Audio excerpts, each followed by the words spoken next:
Olá pessoal, tudo bem? Alex Santos, quero trazer um assunto hoje muito importante que tem aterrorizado os homens e que de fato, né, tem trazido um risco à sua saúde, saúde masculina, tá? Aproveitando hoje é dia 27 de novembro, que é o Dia Nacional de Combate ao Câncer, e falar também sobre o Novembro Azul, que é o câncer de próstata. Este câncer é o que mais tem sido fatal na questão dos homens, tá? É o segundo que mais mata os homens. O primeiro é o câncer de próstata. E aí nós vamos abordar dois assuntos bastante relevantes, tá? Que é sobre a hiperplasia prostática, tá? E o adenocarcinoma de próstata, que é o câncer de próstata, tá? Os dois assuntos podem apresentar sinais e sintomas bem parecidos, mas a sua evolução e a identificação e o tratamento é super importante e a gente quer falar de forma bem simples e objetiva para ajudar a todos os homens que de fato possam estar sofrendo com esses sinais e sintomas, mas que possam procurar ajuda médica e que ainda não procurou em razão de muitas vezes da desinformação e o medo e até mesmo o tabu, tá bom? Então a gente vai tentar ajudar sobre esse assunto aí hoje. Antes disso, nós vamos falar um pouquinho sobre o panorama do câncer de próstata, tá? Para a gente entender como é que ele evolui, como ele tem evoluído na vida dos homens, né? E o quanto ele tem trazido a proporção de as pessoas evoluírem esta doença, tá? O INCA, o Instituto Nacional do Câncer, aqui no Brasil, traz um relatório do triênio de 2020 a 2022 sobre a questão da taxa de evolução de pessoas que podem ter o câncer de próstata, no caso dos homens, né?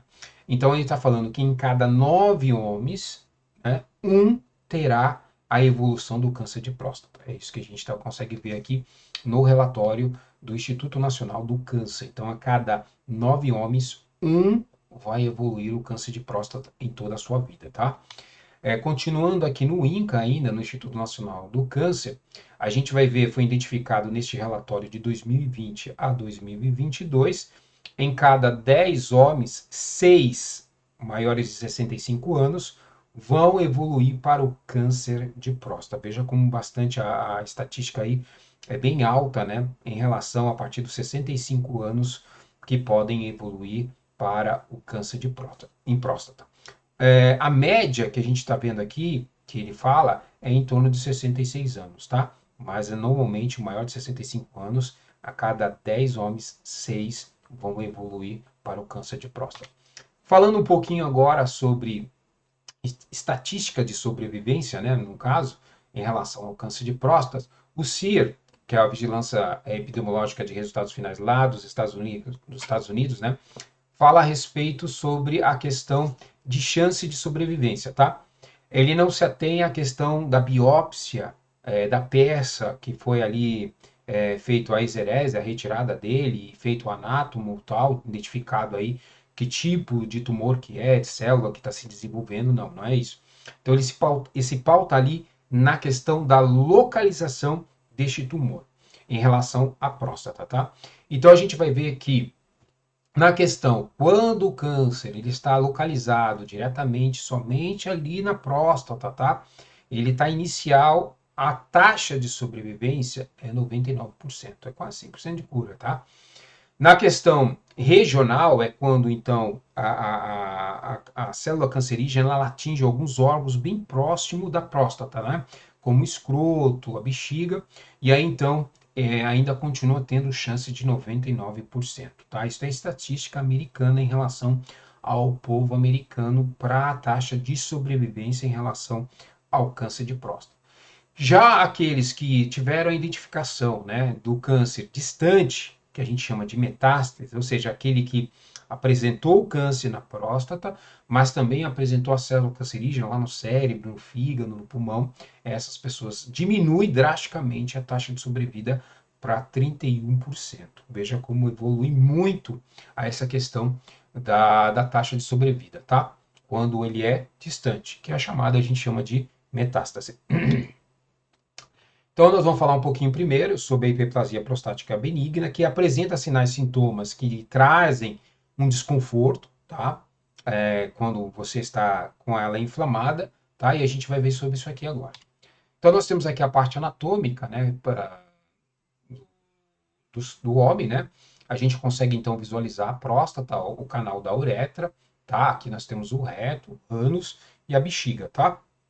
A próstata é este órgão que fica aqui, onde a uretra passa a urina, né, o xixi, no meio aqui e também onde excretado, né, o sêmen, o esperma, também é por aqui. Aqui é o corpo cabeloso do pênis, tá bom? Então, quando ela inflama, é este órgão que é chamado de próstata. E quando ela inflama, ela fica edemaciada, então ela encurta, muitas vezes, o canal da uretra, aonde gera desconforto, tá? Mas ela é benigna. Por que benigna? Porque ela tem a taxa de tratamento para ela e cura é 100%. Se você tratar, os desconfortos vai diminuir, só que eles são muito intensos quando as pessoas não procuram ajuda médica e sofrem muito se não for ao médico, tá? Então nós vemos aí, e a próstata então, tem essa responsabilidade, no caso aí, de contribuir para a formação do esperma, tá? Com nutrientes e enzimas. Nós podemos ver que a hiperplasia prostática, em cada 7 homens maiores de 50 anos, 2 irão apresentar a hiperplasia prostática benigna, tá? E homens maiores de 70 anos, em cada 7, 3 irão apresentar a hiperplasia prostática, tá?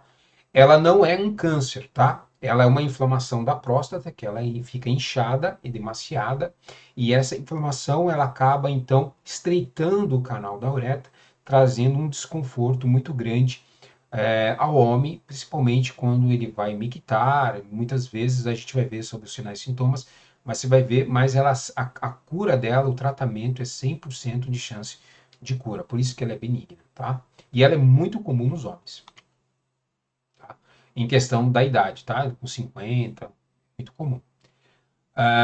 O que é então a hiperplasia prostática? Tá? É o aumento benigno da próstata, literalmente. Então nós vemos aqui nesta foto anatômica, nós vemos uma próstata normal, tá?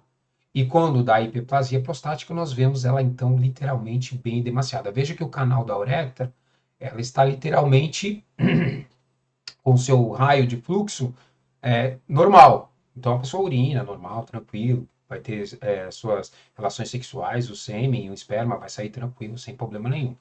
Já em compensação, quando você apresenta a hiperplasia prostática, ela fica bem edemaciada. E aí ela gera um estreitamento, né? Onde vai passar a urina e o sêmen. E aí é onde vai gerar o desconforto. Então, como está aqui escrito, a hiperplasia prostática benigna não é um tipo de câncer e não aumenta o risco de que o paciente desenvolva um câncer. Então, a hiperplasia prostática, apesar deste nome assustar o paciente, o homem, então ele pode ficar tranquilo, se caso o médico falar, o que eu identifiquei aqui no seu caso é uma hiperplasia prostática benigna e tal, então não precisa ficar com receio que eu vou ficar com câncer. Não, a hiperplasia não leva ao câncer, mas ela gera um desconforto muito ruim ao homem e que se você tratar direitinho, ela não vai evoluir para câncer, mas ela vai te dar uma qualidade de vida melhor, tá? Então pode ficar tranquilo. E assim, como a gente falou aqui, a taxa de pessoas, homens, né, no caso, desenvolverem a hiperplasia prostática é um nível razoável, tá? É quase em torno de 50%, tá? Quais são os sinais, os sintomas, então, da hiperplasia prostática? Uma das coisas características dela é o jato urinário muito fraco ou reduzido. Você vai lá fazer o seu xixi e você vê que você não tem mais aquela força para fazer o xixi e o xixi tem muita dificuldade, né? Ele é fraco, ele é mais reduzido, tá?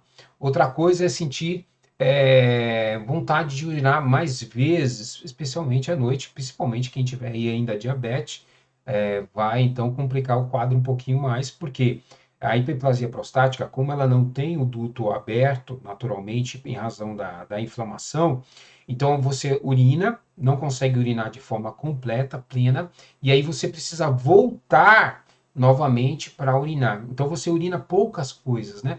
E a sua urina continua cheia. E essa sensação é o que gera desconforto, porque você não vai conseguir dormir, vai gerar dor, né? E aquela sensação de bexiga cheia constantemente e ela não desvazia, né? É essa sensação que a hiperplasia prostática tá. Sensação de bexiga cheia. Outra característica interessante é que as pessoas que têm a hiperplasia prostática benigna, é quando muitas vezes ela acabou de mictar, de fazer o xixi, e aí ela tentou ali fazer, ela achou que acabou, aí ela fecha a barguilha, quando ela vê, ela tem a sensação de novo, ela tenta abrir de novo e ela acaba até molhando as calças, em razão porque ela não conseguiu a tempo de abrir a barguilha, em razão do pouco tempo que ela acabou achando que havia feito toda a urina, e de fato não, e acabou então molhando até as próprias calças, tá? E fazer a sensação de fazer muita força para urinar, isso, claro, gera desconforto, gera dor, tá? E a hiperplasia prostática, esses são sinais e sintomas. Dando aqui uma ideia para vocês, o que seria então os sinais e sintomas para os leigos, né, que não conhecem? Os sinais é tudo aquilo que a gente consegue ver, observar, tá? E os sintomas é aquilo que o paciente está sentindo, é o que ele está falando para você. Então, se eu observo, né, tô ali todo dia, eu faço meu xixi, eu vejo que ele enfraqueceu, ele perdeu força, tá? Ah, eu tô sentindo um certo desconforto, eu tô sentindo dores. Então, tá na hora de procurar o médico para dar uma olhadinha para ver o que que é, tá? E o médico vai dar a orientação adequada e pedir os exames para ver direitinho, tá? Um agravo maior é quando a pessoa ainda é diabética, tá? Porque quando nós temos a taxa de açúcar muito elevado, ela traz em nosso corpo uma inflamação maior. Então, tudo que está inflamado piora aí 50 vezes mais o valor do que você está sem ser diabético, tá? Então, precisa ter todo esse cuidado, porque o diabético ele precisa estar constantemente, ele sente a sensação maior. Imagina, tá com hiperplasia prostática, inflamação na próstata e ainda tem a incidência da diabetes de estar indo constantemente ao banheiro, tá? E gerando desconforto que você não consegue urinar suficiente, tá bom? Então, aqui, os sintomas menos comuns, né, que inclui dentro da hiperplasia prostática, é dor durante a passagem da urina, são sintomas menos comuns, dor quando ejacula, tá? E dor nos testículos. É menos comum, mas pode apresentar, tá? Então, dor na passagem ao urinar, dor quando ejacula, né, ali no seu ato sexual, e dor nos testículos. Como diagnosticar, então, a hiperplasia prostática? Então, a partir dos 40 anos que surgem tais sinais e sintomas, devemos, então, procurar um médico, né? Para que ele possa, ali, através da anamnese, né, do histórico, onde você vai argumentar com o médico, e você vai falar um pouquinho, então, os sinais e sintomas e o histórico familiar também, porque é fundamental para que o médico entenda todo o contexto, para que de fato ele possa pedir os exames precisos para poder ver qual será a conduta médica e qual o tratamento mais adequado. Lembrando que a hiperplasia prostática, ela não evolui para o câncer de próstata. É apenas aí então uma inflamação na próstata que pode gerar um desconforto e que de fato ela tem 100% de chance de cura. Mas para isso você precisa ir ao médico para que o médico possa então identificar, tá bom? Aviso importante sobre a questão do diagnóstico, e isso é fundamental a gente compartilhar com as pessoas e desmistificar tabus que as pessoas muitas vezes tratam essas informações e acabam fazendo chacotas né, sobre a questão, mas é uma questão muito importante. Primeiro, compartilhar a informação correta sobre a doença. É fundamental, seja no câncer de próstata, seja na hiperplasia prostática, principalmente os homens, que muitas vezes os homens, eles raramente vão ao médico. Quando eles vão ao médico, de fato, eles não estão bem, estão com muita gravidade e precisam ir ao médico. Um homem pedir para ir ao médico é diferente da mulher, né? Um homem pedir para o médico, ele tem que ir porque ele não está bem, tá? A mulher, como ela tem, assim, um costume ir ao ginecologista, mais vezes em razão aí da disfunção hormonal, em razão da menstruação, né, do controle aí na questão do pré-natal, da gestação, no plano familiar de engravidar, tudo. Então a mulher tem assim uma ida maior ao médico. Então para ela ir ao médico é muito mais fácil. Mas o homem raramente vai ao médico. Então é importante a gente compartilhar a informação com uma informação séria e precisa, para que a gente não venha colocar medo nas pessoas e que as pessoas de fato acabam deixando de ir ao médico e isso pode salvar a vida delas. E quando nós tratamos esse assunto de forma chocosa, né, de forma que venha desfazer a informação, acaba então impedindo que as pessoas possam procurar ajuda médica e aí identificar o problema e tratar, ter uma qualidade de vida, tá? Dois, enfatizar a importância dos exames, tá? Então é importante fazer os exames, derrubar o tabu em relação aos exames necessários, né? A pessoa fica com aquela questão, ah, mas e o toque? Veja, quando o médico for, você for no médico urologista, normalmente ele vai ali fazer a anamnese, vai conversar com você, vai ouvir você sobre os sinais e sintomas, vai tentar saber se seu pai, seu avô teve problema, se tem histórico na família de câncer e tal. Aí, baseado nessas informações, o médico vai pedir alguns exames, tá? Normalmente o médico pode pedir o exame de sangue, que é o PSA, nós vamos falar sobre isso um pouquinho. Vai pedir também, pode pedir a ultrassonografia, uma tomografia, uma ressonância, de repente, para complementar tudo isso. E por último, até uma biópsia do órgão, para que ele possa ter uma precisão do diagnóstico em relação ao que você está sentindo. E também o toque pode ser feito, tá? E aí a gente vai explicar, quando a gente falar do câncer de próstata, a importância do toque, tá?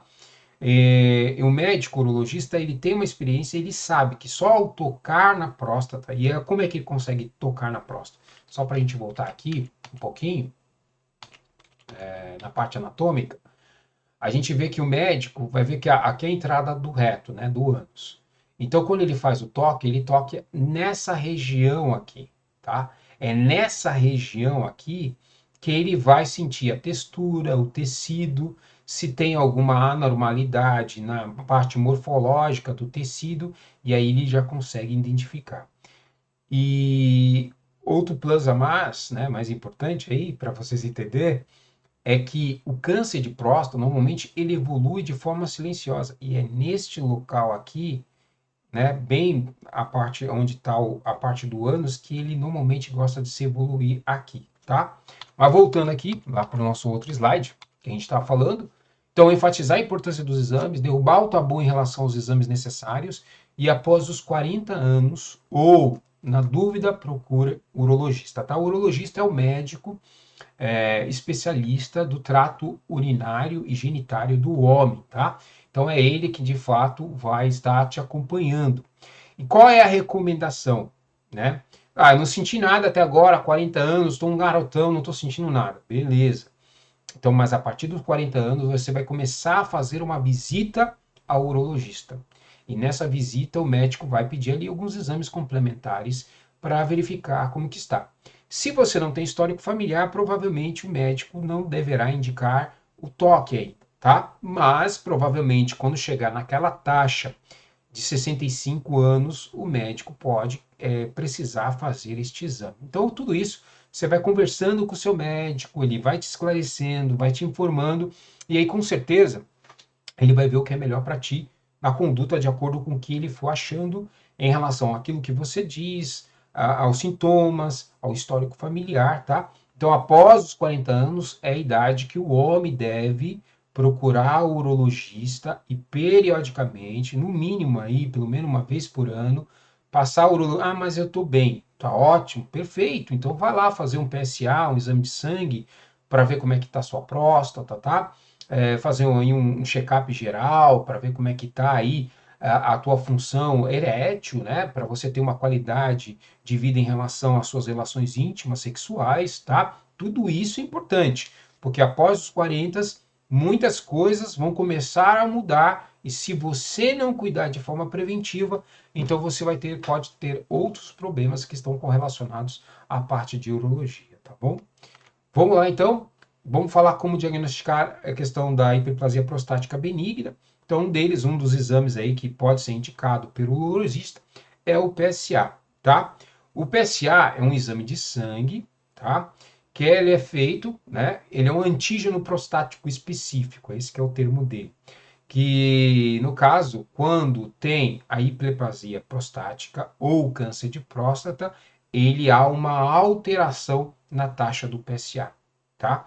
Então, veja, o médico pede o exame de PSA e aí se ele identifica essa alteração, não quer dizer que é câncer, tá? Mas ele tem uma ideia, mais ou menos, que possa ser hiperplasia prostática ou câncer. E aí ele pede os exames complementares para poder ter uma ideia melhor, tá? Qual outro exame que pode ser feito? No caso aqui, né? Que muita gente, no caso, os homens têm muito medo, né? É importante ressaltar que o PSA, apesar de ser um exame importante, ele não descarta a necessidade do exame toque retal. Lembrando que, como a gente já havia dito, o toque retal, muitas vezes, ele identifica aonde surgem os principais cânceres em relação ali à próstata, o local, né? Tá? Então, por isso que é importante o toque. A melhor forma de diagnosticar a hiperplasia prostática quanto ao câncer de próstata é através dos dois exames realizados juntos. Lembrando que isso vai ser a critério do médico, o médico vai falar com você, vai conversar contigo e vai verificar se há necessidade ou não, tá? Então, nós vemos aqui no exame do toque retal, a gente verifica como é que o médico faz esse exame. Então, o homem deitado aí, quase parecido com a posição ginecológica, né? O médico, então, ele acessa via ânus reto, tá? Veja que ele vai verificar onde está a próstata e aqui ele já sente a consistência da próstata, se tem alguma alteração, tá? No tecido, e aí é onde ele vai, então, talvez pedir exames complementares em relação para poder identificar se essa anormalidade na próstata está correlacionada a uma hiperplasia prostática benigna ou se está relacionada ao câncer de próstata, tá? Só para vocês terem uma ideia como é feito. Isso aqui é um exame feito muito rápido, tá? E muito tranquilo, tá bom? É claro que muitas pessoas têm medo, né? Os homens, no caso, têm medo, né? E existe a questão do tabu. Mas isso aqui é muito importante para salvar você, tá? Lembra, se você não tem histórico na família de câncer, principalmente de próstata, aos 40 anos, normalmente o médico não deve fazer o toque em você, se você não tem histórico familiar e nem fatores que possam favorecer a evolução do câncer aos 40 anos, tá?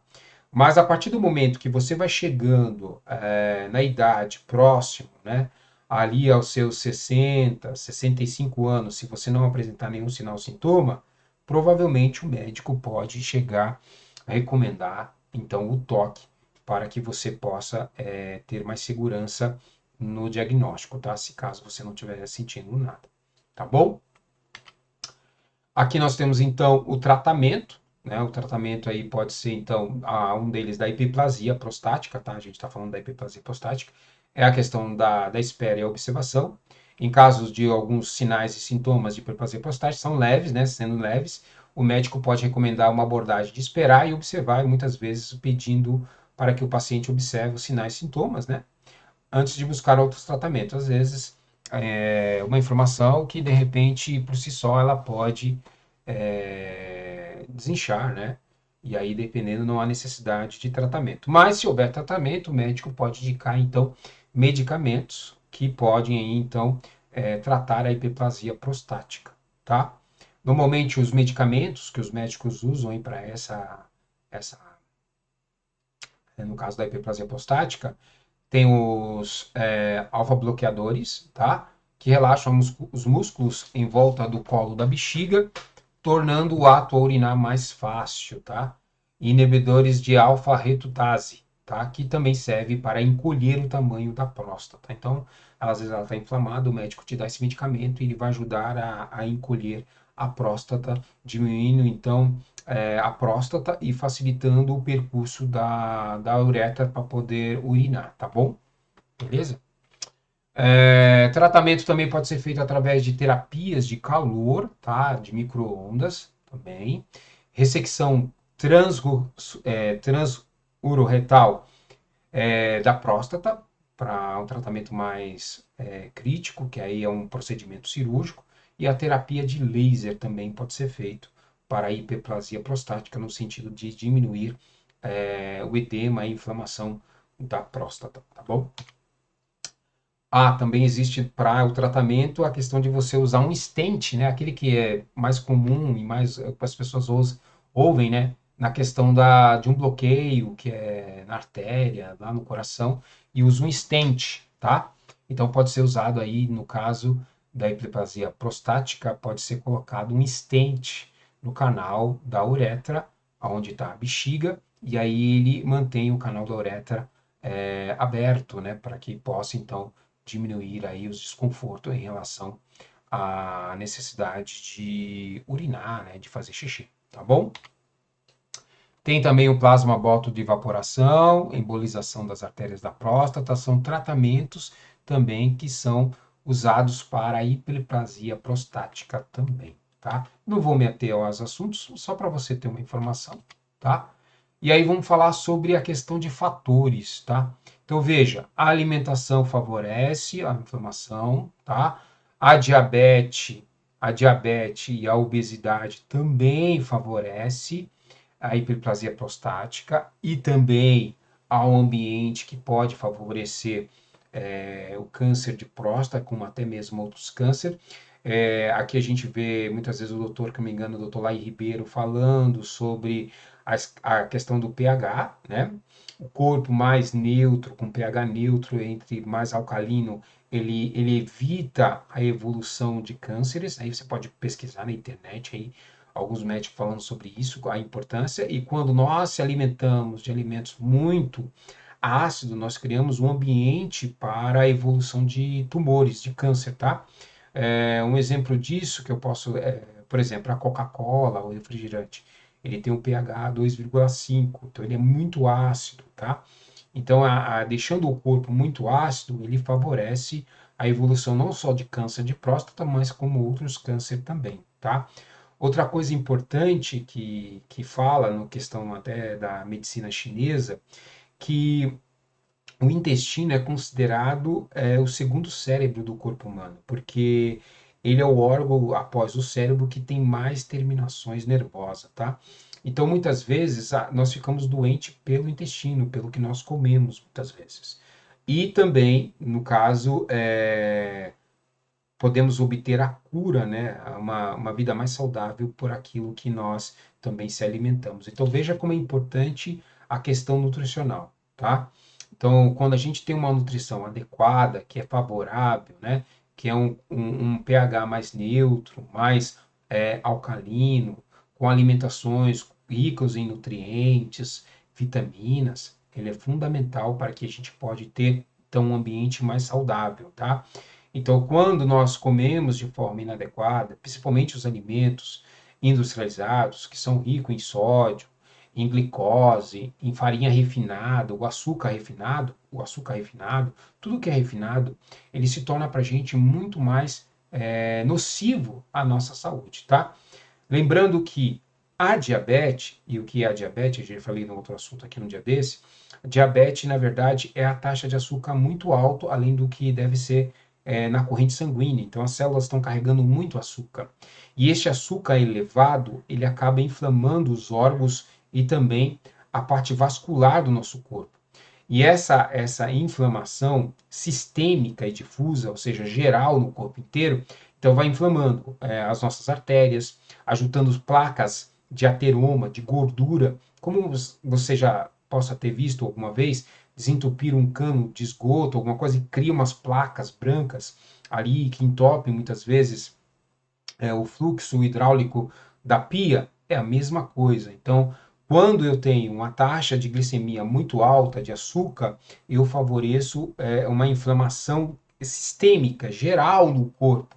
E aí é onde aumenta, tá? O risco de hipertensão, o risco de derrames, que é o acidente vascular encefálico, tá? Então, veja, como é importante a gente saber a respeito da alimentação. Então, muitas vezes as pessoas estão e a gente já come muita comida, né, com agrotóxicos e também com hormônios, no caso das carnes, que podem favorecer sim também para a evolução de células cancerígenas, tá? Por isso a gente precisa tomar muito cuidado com o que a gente está se alimentando. Se você tiver condições de se alimentar de forma adequada, de fazer uma suplementação funcional, com certeza você tem um ambiente no teu corpo muito mais saudável, favorecendo a você ter uma vida com qualidade e o prolongamento, né? Porque normalmente quando você faz uma nutrição funcional e que rica em aminoácidos, então você renova as células. Então, porque os aminoácidos combatem o radical livre, te rejuvenesce a parte celular. Ele deixa você mais novo por dentro. Então, por isso que é importante sobre a nutrição funcional, tá bom? Vamos lá.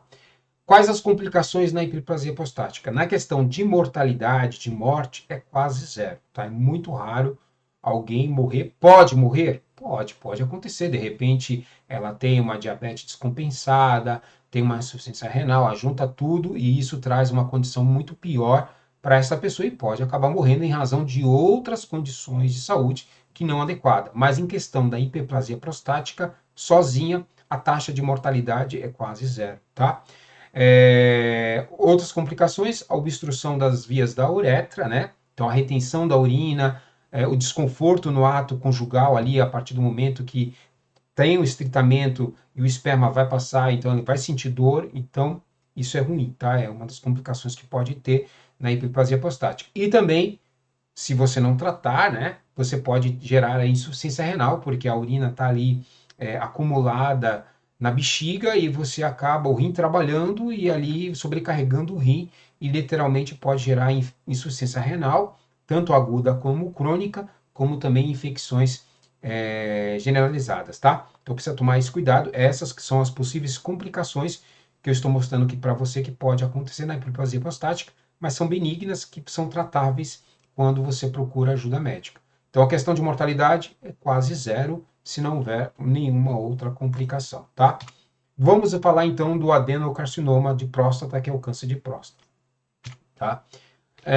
O câncer de próstata é um dos cânceres que mais comum, né, no caso, em homens, e que literalmente é o que mais mata os homens. Em segundo lugar, é o câncer de próstata. Em primeiro lugar, é o câncer de pulmão, tá bom?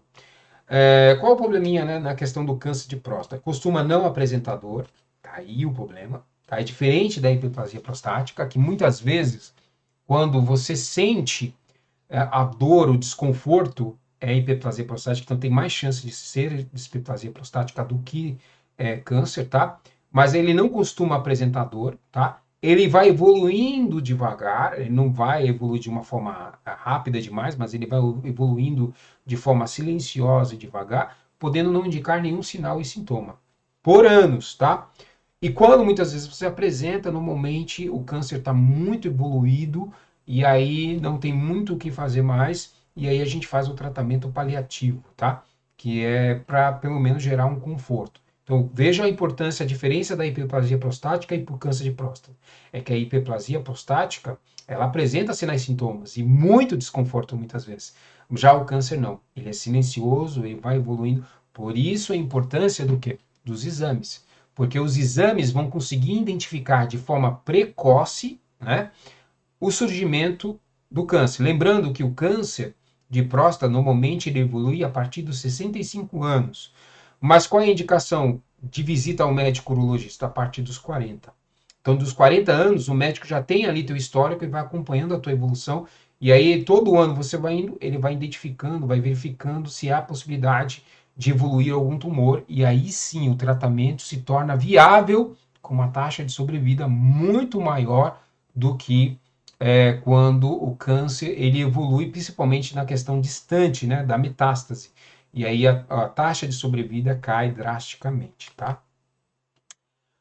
Não sabemos por que o câncer de próstata surge, existem poucos fatores de risco identificados, assim, não tem fatores que possam, assim, falar, olha, é isso que causa o câncer de próstata, mas a gente sabe que inúmeros fatores favorecem para o surgimento de câncer, não só de próstata, mas como outros, como alimentação, a falta de atividade física, obesidade, sedentarismo, uso de drogas, seja ela lícitas ou ilícitas, cigarro, bebida, drogas, cocaína, qualquer outra coisa, isso favorece sempre para um malefício, né, em relação à nossa saúde, tá? Então não existe um fator específico, mas sabemos que o fator hereditário, não, etário, né, de idade, é identificado a partir de 65 anos, mas a margem de segurança para a gente estar monitorando isso é a partir dos 40 anos, tá? O principal é a idade, sendo este câncer raro em pacientes com menos de 40 anos. Então, veja, com menos de 40 anos, nos estudos, com menos de 40 anos, a pessoa não evolui para o câncer de próstata. E é extremamente comum após os 80 anos, tá? Em média, aos 66 anos é quando surge o câncer, tá bom? Então, aí nós temos aí, na verdade, estima que entre 50% a 80% dos homens acima de 80 anos têm um câncer de próstata em algum grau de desenvolvimento, ou seja, em algum grau de evolução, tá? Além da idade, também são fatores de riscos tais como, tá? Em raça negra e descendentes de negros costumam ter os câncer e costumam ser mais agressivos, então veja como é importante o histórico familiar, tá? A partir do momento que você tem aí, então, é interessante também que para outras patologias a raça negra também tem uma predisposição maior, tá? Tanto de diabetes, questão do câncer de próstata, tá? E eles são mais agressivos, tá? Existe a questão também do preconceito, muitas vezes, o pessoal afrodescendente muitas vezes tem o preconceito de ir ao médico, ao urologista, de procurar se tratar, mas normalmente, às vezes, até vão só no momento que está em uma crise muito alta e grave, e muitas vezes não dá para se fazer muito mais nada, não dá para fazer muita coisa. Então, por isso que é importante ir ao médico, conforme recomendado, né?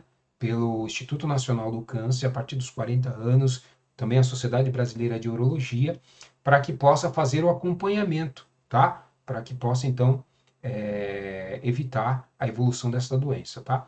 O tabaco, né, o cigarro, ele é um fator muito importante para desenvolver não só o câncer de próstata, como outros cânceres. Nós sabemos que o cigarro, ele tem mais de 4.000 substâncias que são nocivas à saúde, tá? A questão da história familiar positiva, então se eu tive algum parente que teve câncer de próstata, meu pai, o avô, ou tataravô, ou que teve outros cânceres, também é um fator importante de ser acompanhado e verificado, e a obesidade, tá? A obesidade favorece muito a evolução de tumores, tá? Não só de câncer de próstata, como outros, tá bom?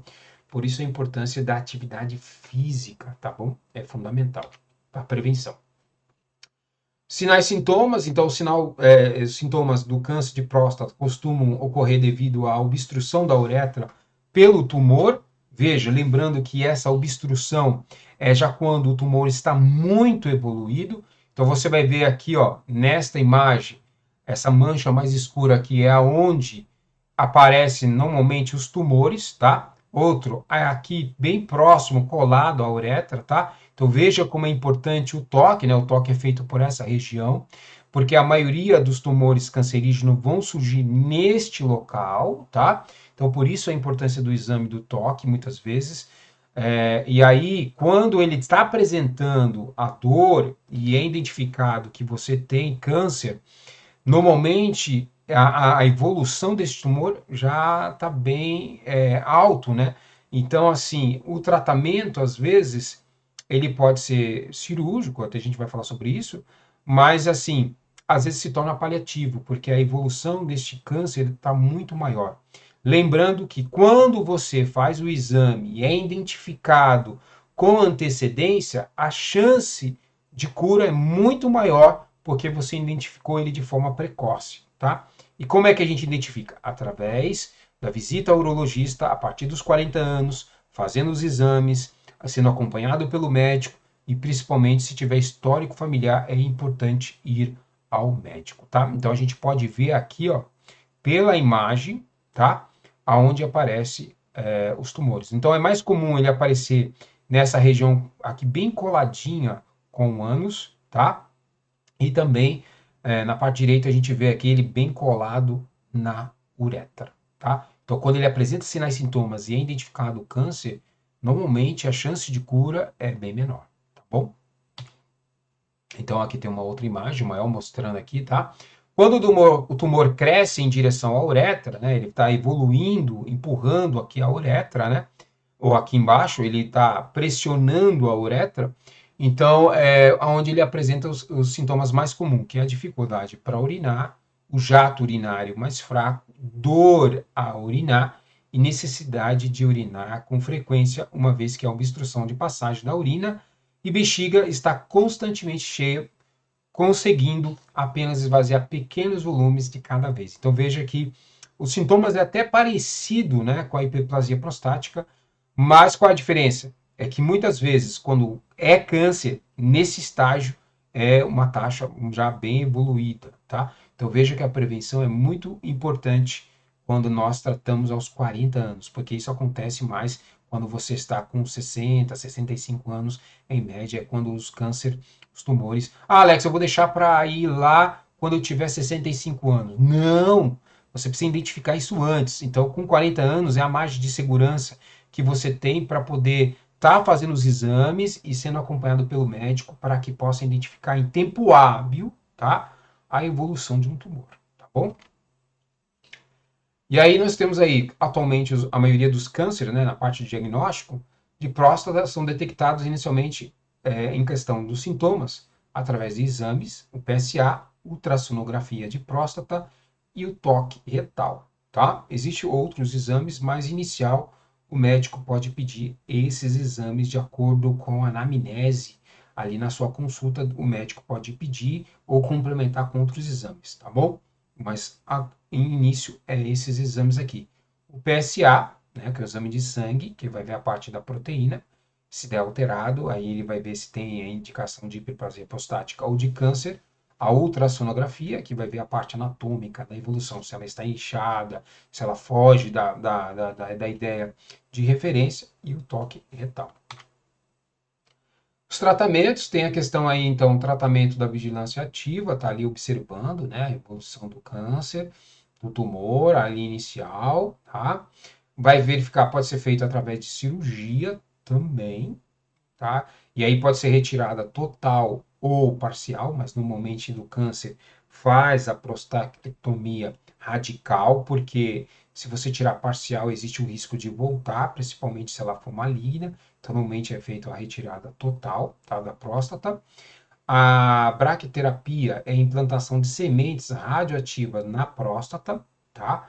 De alta dosagem, aqui ó, braquiterapia de alta dosagem, onde fontes temporárias de radiação são direcionadas diretamente na próstata, tá? E aí, para tentar, então, reduzir a evolução deste tumor. É um dos tratamentos.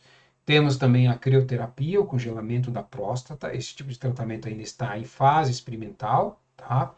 Não sei como é que está a definição disso, mas o médico deve ter essa informação mais atualizada. A ultrassom concentrado em alta intensidade é parecido muito com aquela questão quando você tem cálculo renal, né? E o médico faz as implosões. O pessoal tem costume de falar laser, mas não é. É um ultrassom que manda altas taxas de ultrassom no local onde está o cálculo e ali explode as pedras. No caso da próstata, né? No câncer de próstata é colocado essa ultrassom em alta frequência para ver se destrói as células cancerígenas que estão localizadas na próstata, tá? Também tem sido em fase experimental. Se o câncer estiver em estágio localmente avançado, né, pode ser oferecida também como alternativa de terapia hormonal, tá? Sozinha ou combinada e alternativa. A terapia hormonal, os especialistas de câncer utilizam a terapia hormonal para interromper o fluxo de testosterona, tá? Para as células cancerígenas, tá? Há três tipos básicos de terapia hormonal, usando a cirurgia, injeções ou comprimido, tá? Tem as três formas aí para essa questão. Aí fica a critério do médico definir qual o melhor tratamento. Eu só estou colocando aqui para você ter uma ideia quais os tratamentos que pessoas que têm câncer de próstata poderão ser submetidas, tá? Outros tratamentos de câncer avançado da próstata inclui o bisfosfonatos, é um grupo de drogas que pode ser usada para homens portadores de câncer de próstata, tá? Que tem espalhado pelos ossos, não trata o câncer, mas auxilia na redução dos sintomas, tá? Então aí às vezes é algum paciente que já está bem evoluído e aí trata de forma paliativa, né? Quando a gente fala de paliativa, tentar diminuir os sinais e sintomas, gerar algum conforto em relação do câncer que está bem evoluído. A quimioterapia são drogas que destroem a célula cancerígena. Esse tipo de tratamento pode ser usado Nos casos em câncer de próstata, já se espalhou para além dos limites da glândula, ou seja, ele fugiu, né, já está atingindo outros órgãos, não é mais e não está mais respondendo à terapia hormonal. Igualmente, homens, os estágios iniciais do câncer de próstata pode ser submetido a esse tipo de tratamento. A quimioterapia é aquele tratamento ao qual os pelos, né, da cabeça caem, dos olhos, a barba cai, e a pessoa então faz aí, lembrando que é um tratamento que traz um certo sofrimento, né, porque são medicamentos que, na verdade, vão destruir as células cancerígenas, mas que mexem com toda a estrutura do corpo humano, tá? Tem a radioterapia paliativa, que é a radioterapia ministrada para auxiliar a diminuir os sintomas e as dores causadas pelo câncer sem o conduto de cura, tá? Então é apenas um paliativo também para tentar reduzir aí o desconforto e as dores em relação ao câncer de próstata. E aí a gente chegou ao final, né? Falamos aí então sobre a questão do câncer de próstata e a hiperplasia prostática, tá? E aí fica a frase de Platão: não espere por uma crise para descobrir o que é importante em sua vida. Platão. Ou seja, não espere a doença chegar. Procura agir de forma profilática, preventiva, né? Então é importante. Fez 40 anos? Procure ir ao médico, faz o acompanhamento, conversa com ele. Em relação ao contexto do que for abordado, o médico vai ver quais os exames mais adequados e o tratamento a ser seguido, tá bom? Espero ter ajudado e que essas informações possam salvar muitas pessoas, tá bom? Um abraço, até outro dia. Tchau!